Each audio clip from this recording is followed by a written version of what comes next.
As notícias na Hertz, edição de Vítor Melenas.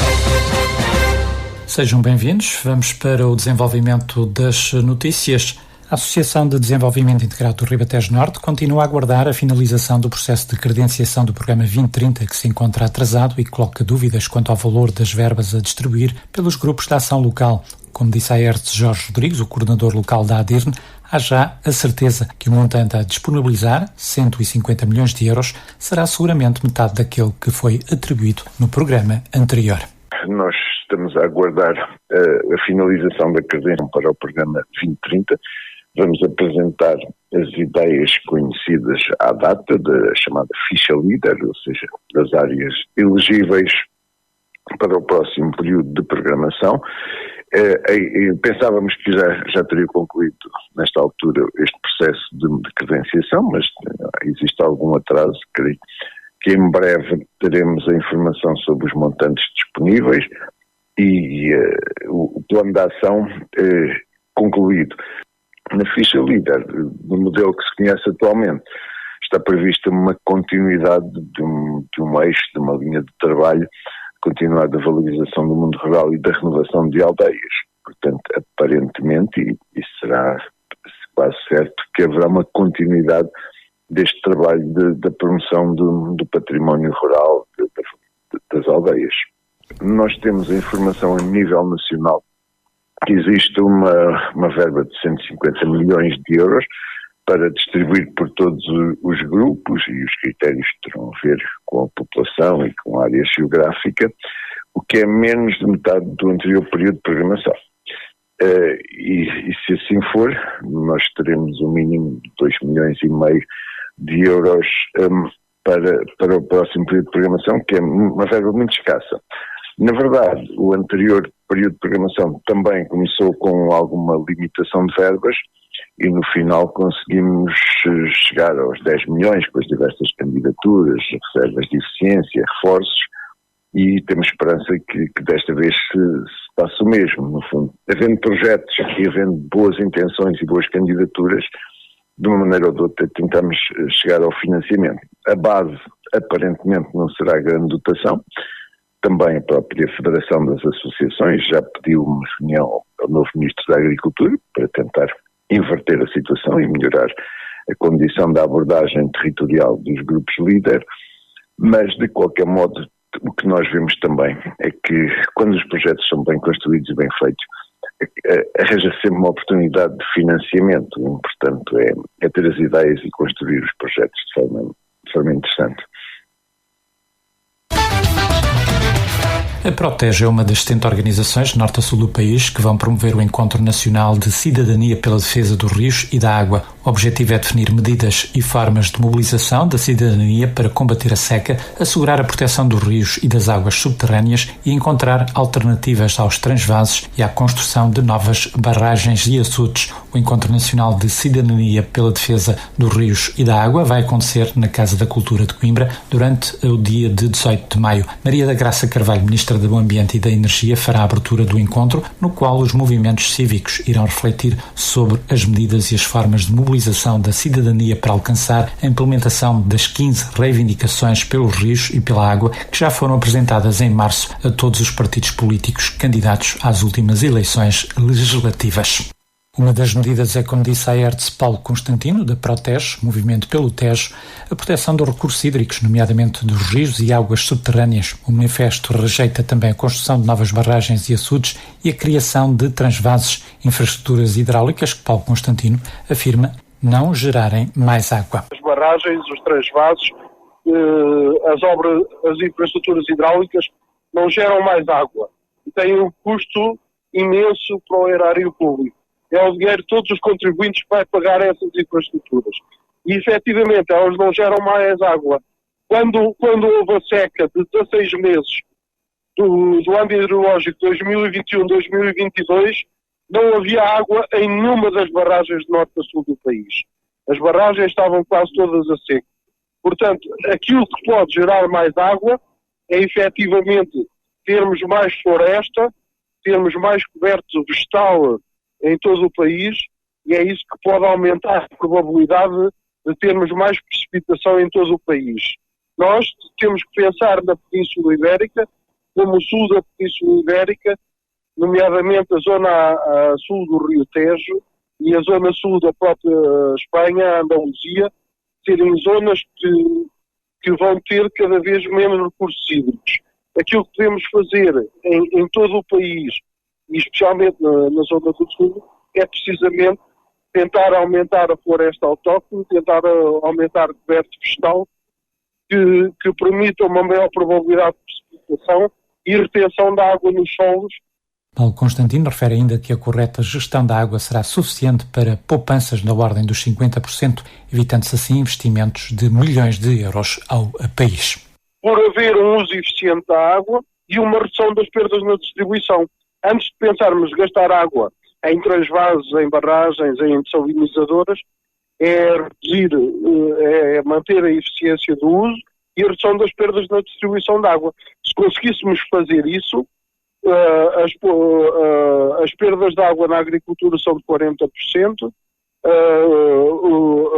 os desperdícios de água nas redes de distribuição de uso doméstico são cerca de 30%.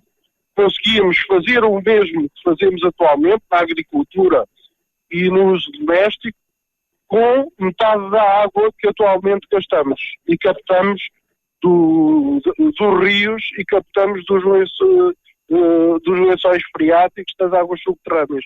Portanto, a grande aposta passa mesmo por aí. Rádio Hertz, a primeira a informar. A Guarda Nacional Republicana, no âmbito da Operação Floresta Segura 2024, identificou, só no concelho de Vila de Rei, um conjunto de mais de 5 dezenas de pontos críticos ao nível da limpeza de terrenos e gestão de combustíveis. Recorde-se que é obrigatório proceder à gestão de combustíveis numa faixa mínima de 10 metros em terrenos agrícolas ou de 50 metros em terrenos florestais à volta das edificações. No caso dos aglomerados populacionais, 10 ou mais casas, esta faixa estende-se até aos 100 metros. O prazo limite para a gestão dos combustíveis à volta das edificações vai terminar já no próximo dia 30 de abril. Rádio Hertz, informação. Ainda sem data marcada, a Comunidade Intermunicipal do Médio Tejo deverá disponibilizar em breve ao público o Guia dos Caminhos de Fátima no Médio Tejo, um guia que detalha ao pormenor os 3 novos itinerários, bem como toda a oferta cultural, patrimonial e de natureza dos concelhos que estão incluídos no novo caminho. Recorde-se que anualmente milhões de pessoas de todo o mundo partem rumo ao Santuário de Nossa Senhora do Rosário de Fátima, impulsionados pela fé e pela espiritualidade. O Caminho do Médio Tejo permite a chegada a Fátima a partir de 3 concelhos diferentes: Sertã, Abrantes e Tomar. Entretanto, a Comunidade Intermunicipal do Médio Tejo e os municípios envolvidos levaram a cabo, nos últimos meses, o processo de sinalização dos itinerários do novo caminho para Fátima, ao longo do qual os peregrinos são brindados com paisagens deslumbrantes, heranças culturais, onde está também garantida a passagem pelos locais mais emblemáticos da região.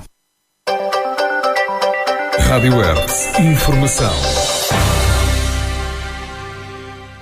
A degradação da Mata Nacional dos Sete Montes levou os deputados da Assembleia Municipal de Tomar a questionarem o comportamento do Instituto de Conservação da Natureza e Florestas. Os pormenores com o António Feliciano.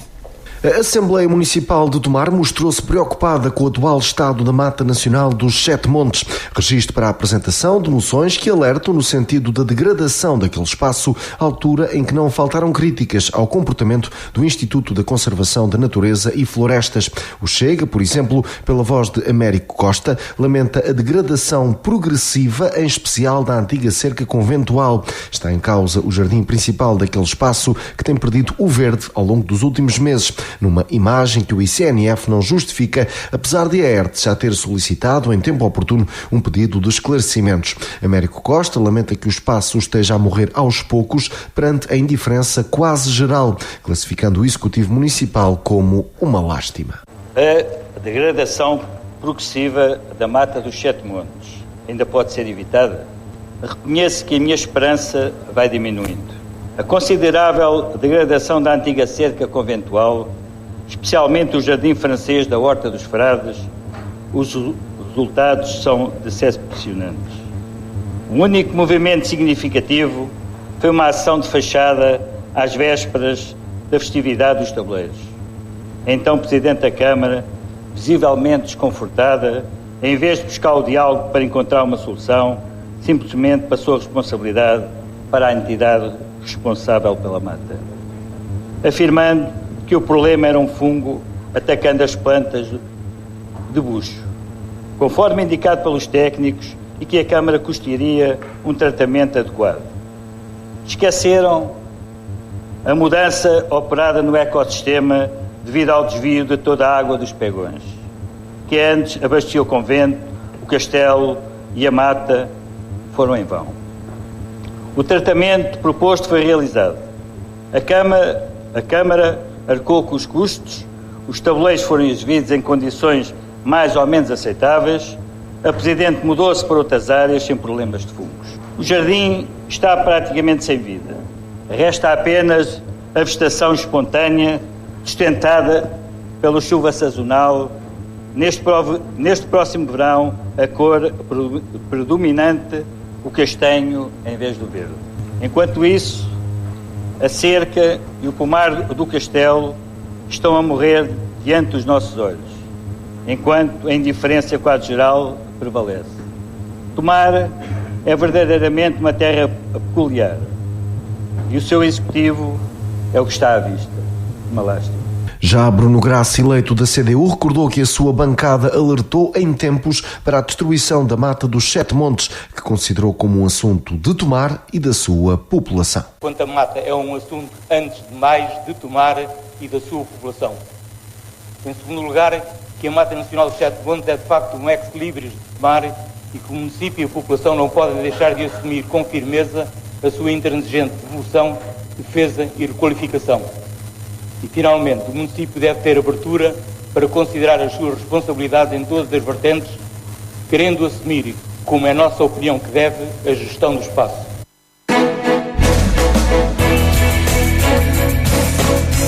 ERTE. Informação na hora certa, diária e atualizada.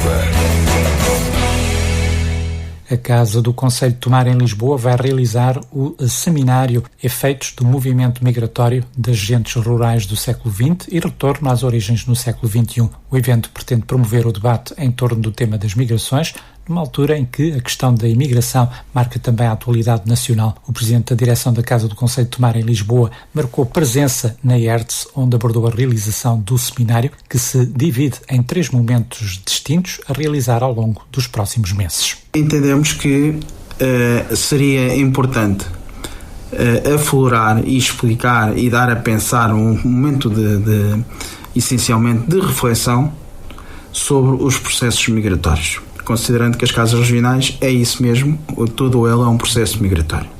Porque o tema do seminário chama-se os efeitos do processo migratório das gentes rurais.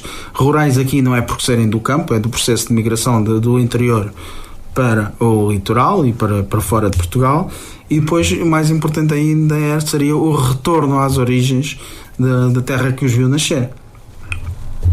E então decidiu-se fazer este seminário em 3 sessões, em datas distintas, e então fazemos isto em três momentos. O primeiro momento vai ser dia 18 de maio, que vai ser intitulado como Lisboa, Porto de Abrigo dos Tomarenses, da comunidade tomarense. Porquê? Porque Tomar tem uma forte migração de gentes que foram de Tomar, especialmente nos anos 40, para Lisboa, ligados à construção civil, essencialmente, e que ajudaram a construir Lisboa em geral e o bairro de Alvalade em particular. Os seminários vão ser os 3 momentos de sessão feitos na Casa do Conselho de Tomar. O segundo momento vai ser no dia 15 de junho, em que o tema vai ser a imigração como fator de sucesso. Aqui iremos falar sobre os portugueses que foram à procura de melhores condições de vida fora do nosso país, nomeadamente o Brasil, o Canadá, os Estados Unidos, e na Europa, França, Suíça, Alemanha e sucessivamente. Depois haverá pontos de outros países, como é o caso da Austrália, e haverá montes, mas é mais uma concentração, deu-se mais aqui nesta zona destes países, mas haverá outros que temos fortes comunidades de portugueses. E O terceiro fator será no dia 6/7, a terceira sessão, que será dedicado ao processo da imigração com I, ou seja, este fenómeno que nós estamos a assistir no curto prazo, de pessoas que vêm para o nosso país, que vieram à procura de melhores condições no nosso país, é aberto ao público em geral, basta as pessoas virem. Nós iremos para a semana colocar em princípio o programa definitivo com os palestrantes. Convido toda a gente, nomeadamente os tomarenses, que em particular, a virem assistir. Temos muito gosto em recebê-los e receber, acima de tudo, quem vem com interesse de aprender e ter conhecimento e ser participativo, porque esta é um debate de participações. Rádio Hertz, a primeira a informar. No âmbito das comemorações dos 50 anos do 25 de Abril, está patente na Biblioteca da Escola Dona Novas Pereira até 30 de Abril a exposição O Livro Escolar do Estado Novo, aberta a toda a comunidade educativa. Durante este período da nossa história com a política do livro único, alguns destes manuais de leitura estiveram em vigor durante décadas, ensinando gerações de portugueses a ler e transmitindo-lhes os princípios ideológicos da ditadura salazarista.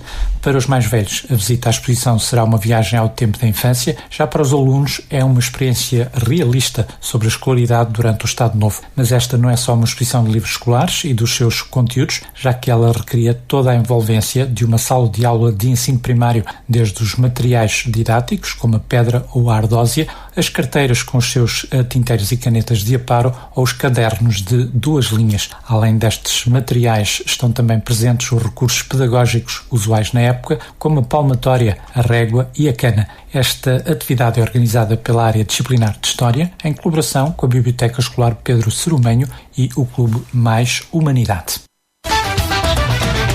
Vai decorrer em Tomar, neste fim de semana, de 27 e 28 de Abril, o 2º Salão Nacional de Miniatura Automóvel, que irá juntar na tenda do Mercado Municipal algumas dezenas de colecionadores e vendedores de miniaturas automóveis à escala. Este ano o padrinho, a título póstumo, do evento, será o piloto tetracampeão nacional de ralis, Joaquim Santos, entretanto falecido e que, de uma forma entusiástica, tinha aceito o convite para acompanhar o evento durante os 2 dias. Poderão ainda ser apreciados alguns veículos clássicos e de interesse desportivo que se deslocarão ao evento na tarde de domingo. A entrada é gratuita e o evento poderá ser visitado entre as 10 e as 20 horas de sábado e entre as 10 e as 18 horas de domingo. Rádio Hertz, a primeira a informar. E fechamos com a habitual nota do dia, hoje com Alexandre Horta. Nestes dias em que comemoramos os 50 anos da liberdade, nunca é demais lembrar um dos pilares da democracia: a liberdade de informar e ser informado sem censura. Ao longo das últimas décadas, este conceito tem-se consolidado na nossa sociedade. Atualmente, outros problemas se colocam. Hoje em dia, em minha opinião, existem 2 fenómenos que nos devem preocupar. Um deles, a qualidade da informação que é disponibilizada via internet, que, quando não bem triada e interpretada, pode levar à proliferação de notícias falsas e aumento da desinformação.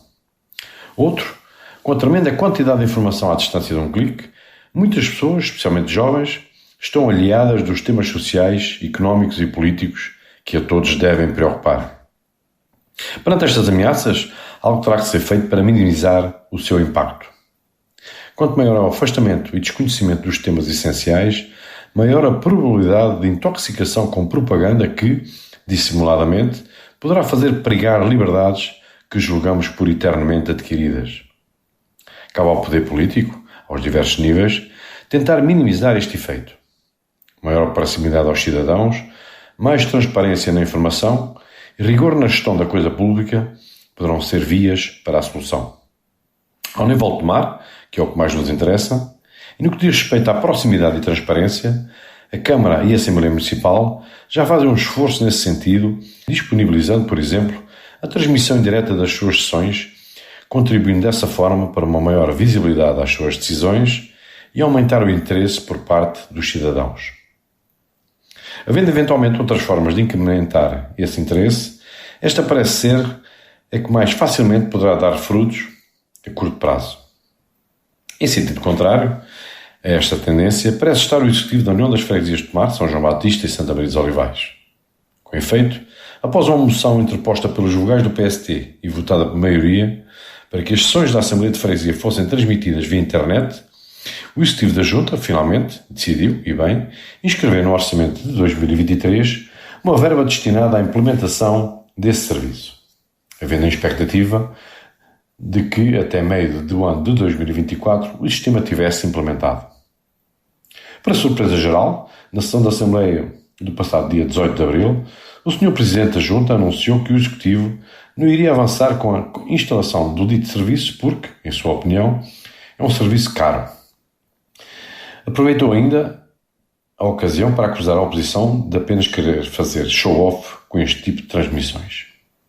É uma posição lamentável e que, ao seu nível, nada contribui para a consolidação da liberdade. E assim fechamos, ficamos então por aqui, neste bloco de notícias. Fique bem, fique com a IERTS. Estas e outras notícias em radioertz.pt.